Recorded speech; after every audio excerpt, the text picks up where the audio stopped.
تصور کنید گلی بزنید که جهانیان را متحیر کند. در ادامه به 15 گل باور نکردنی میپردازیم که دنیا رو تکان دادن. اول از همه ارلینگ هالند در آلمان ضرباتی مانند موشک شلیک میکرد. در سال 2020 ارلینگ هالند کل اروپا را متحیر کرده بود. او که به تازگی به بورسیا دورتموند پیوسته بود، قرار بود در بازی مرحله 16 لیگ قهرمانان به مصاف پاریس سن ژرمن برود. هالند میخواست در این بازی قدرت نمایی کند و درست بعد از زدن گل اول یک شوت سهمگین زد که به نظر میرسید ورزشگاه را منفجر کرد. به معنای واقعی کلمه صدای لرزش تور دروازه رو شنیدم. گل هالند به قدری دیوانه کننده بود که حتی دنیا رو تحت تاثیر قرار داد. دیدن این گل باعث شد که باور کنیم هالند و امباپه رقبای نسل‌های بعدی خواهند بود. بعد از این درخشش هالند، امباپه چند ماه بعد پاسخ او را داد. این بار پاریس سن ژرمن در لیگ قهرمانان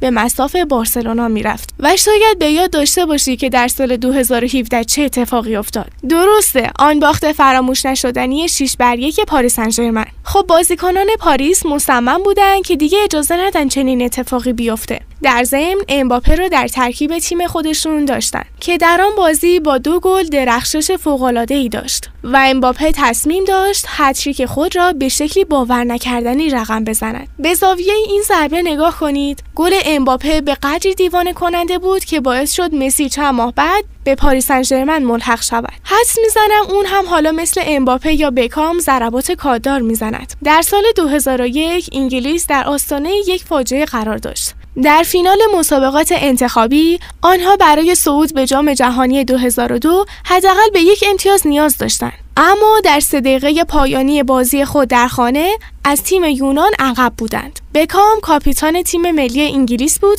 و نمیتوانست کشورش را ناامید کنه، چرا که همه برای یک معجزه دست به دعا بودند. پس زمانی که یک ضربه آزاد درست بیرون از محوطه به دست آورد، کل ورزشگاه در سکوت رفت. این موقعیتی حیاتی بود و به محض اینکه بکام به توپ ضربه زد، باعث شد سقف ورزشگاه اولترافورد از جا کنده بشه. اون گل انگلیس رو به جام جهانی رسوند و بکام را به یک قهرمان تبدیل کرد. اگر قرار است یک ضربه آزاد در این لیست داشته باشیم، باید ضربه فوق‌العاده باشد. درست مثل ضربه بکام یا دیمیتری پایت وقتی که در وست هام بود. پایت حرف اول رو میزد. تکنیک و ضربه‌های آزاد او باور نکردنی بود. هواداران وست هم میدونستند که پایت میتواند توپ را با ضربه چرخشی وارد دروازه کند. اما حتی خود او هم با این ضربه از زاویه غیر ممکن شوکه شد. به آن تغییر زاویه ناگهانی توپ در لحظه آخر نگاه کنید.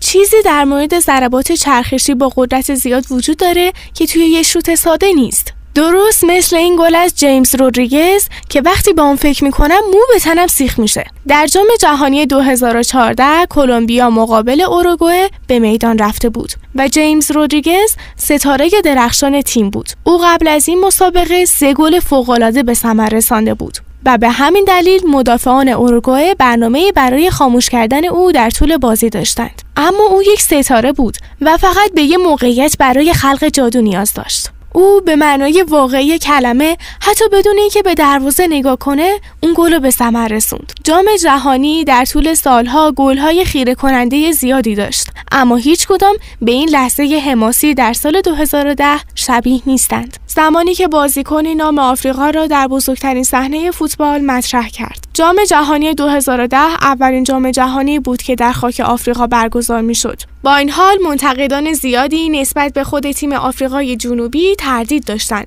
چرا که این تیم فقط در 2 دوره جام جهانی شرکت داشتند و اما در بازی افتتاحیه این تیم همه را شگفت زده کرد و شابالالا با گل خودش لحظه‌ای به یاد ماندنی برای تیم و هواداران رقم زد. این لحظه دنیای فوتبال رو مجذوب خودش کرد. اما فکر نمی کنم چیزی هیجان انگیزتر از زمانی باشه که یه بازیکن دنیا رو تحت تاثیر قرار داد. در فینال جام جهانی 2022 فرانسه به مصاف آرژانتین میرفت که مسابقه حماسی بود. آرژانتین خیلی زود با نتیجه 2-0 پیش افتاد و تنها 15 دقیقه از پایان بازی مانده بود. مطمئنم فردی که وظیفه نوشتن نام قهرمان روی جامو داشت شروع به نوشتن آرژانتین کرده بود، اما امباپه یکی از گل‌های خورده فرانسه رو جبران کرد. و درست زمانی که به نظر می رسید آرژانتین میتونه نتیجه رو حفظ کنه، امباپه دوباره گل زد. این گل خیلی غافلگیر کننده بود. یک غافلگیری بزرگ برای تیم حریف که فقط بهترین بازیکنان دنیا چنین قابلیتی دارند. بازیکنانی مانند امباپه یا صلاح.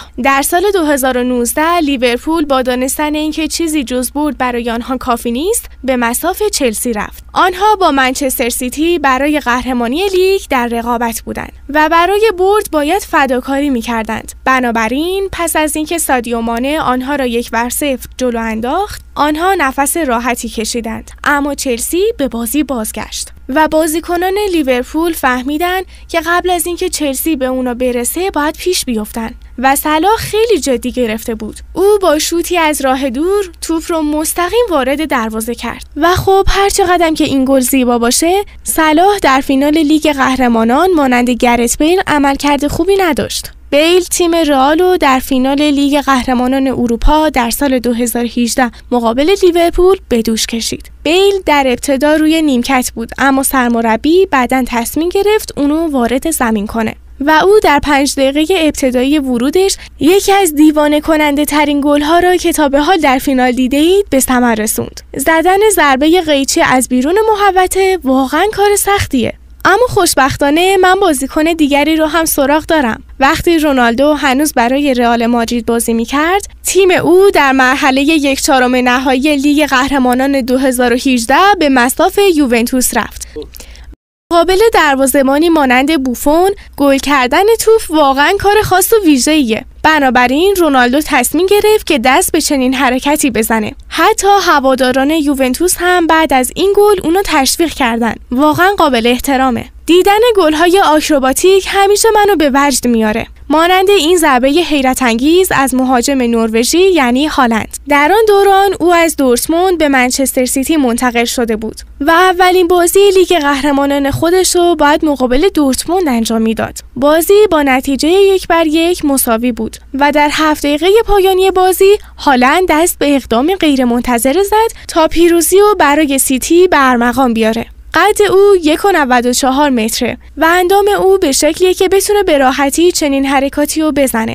باور نکردنیه. هالند در لحظه‌ای که تیمش به اون نیاز داشت، نجات بخش تیمش بود و حدس میزنم اون این حرکت رو از الگوی خودش یعنی رونالدو الهام گرفته. در سال 2018 رونالدو و پرتغال با شکستی سنگین روبرو شدند. بازی افتتاحیه جام جهانی بود و پرتغال به مصاف همسایه خود یعنی اسپانیا میرفت. آنها با نتیجه 2-3 عقب بودند. در 2 دقیقه پایانی بازی رونالدو یک ضربه آزاد از بیرون محوطه جریمه به دست آورد. توپ را روی زمین کاشت و بوم. او نجات بخش یک کشور بود. تو واقعا افسانه‌ای. برای شکستن این رکورد به چیزی فراتر نیاز است. اما گل بعدی به قدری باور نکردنیه که حتی رونالدو هم باورش نمیشد. در سال 2010 بارسلونا و رئال مادرید در نیمه نهایی لیگ قهرمانان به مصاف هم رفتند. یک ال کلاسیکو. ستاره‌های تیم رئال مادرید واقعا فوق‌العاده بودند و بازیکنان بارسا می‌دونستند که برای عبور از صد این تیم به چیزی خاص نیاز دارند. بنابراین آنها توپ رو به مسی پاس دادند. او به طرز دیوانه کننده‌ای از صد 4 بازیکن رئال مادرید عبور کرد و همچنان خونسردی خودش رو برای گل کردن توپ حفظ کرد. فوق‌العاده است. مسی از صد 4 نفر گذشت، اما صلاح این تعداد رو به 5 رسوند. بازی لیورپول مقابل منچستر سیتی در سال 2021 یک نبرد هیجان انگیز بود. لیورپول ابتدا یک گل زد، اما منچستر سیتی سریعاً آن را جبران کرد و وقتی بازی با نتیجه 1-1 دنبال شد، صلاح کل خط دفاعی سیتی رو به هم ریخته بود. اما حتی صلاح هم میدونه که گل او به پای آن زمان که مسی یکی از بهترین مدافعان جهان رو در هم شکست نمیرسه. در نیمه نهایی لیگ قهرمانان 2015 بارسلونا با بایر مونیخ روبرو شد. مسی توجه‌ها را به خود جلب کرده بود. او 1 سال قبل در فینال جام جهانی به آلمان باخته بود. 2 بازیکن آلمانی در آن فینال در ترکیب تیم بایرن حضور داشتند. حتی دروازه‌بان آنها مانوئل نویر می‌خواست به مسی نشون بده که چه کسی رئیسه. اما این جادوگر کوچک این موضوع رو جدی گرفته بود. به نظر میرسه بواتنگ در حال تمرین رقص باله است. و حتی شایعاتی هست که این مدافع بایرن هنوز به دنبال مسی میگرده. این یکی از ویژگی‌های بهترین‌های تاریخه. اگه از تماشای این ویدیو لذت بردید، لایک و سابسکرایب یادتون نره. ممنون که تا پایان ویدیو با ما همراه بودید.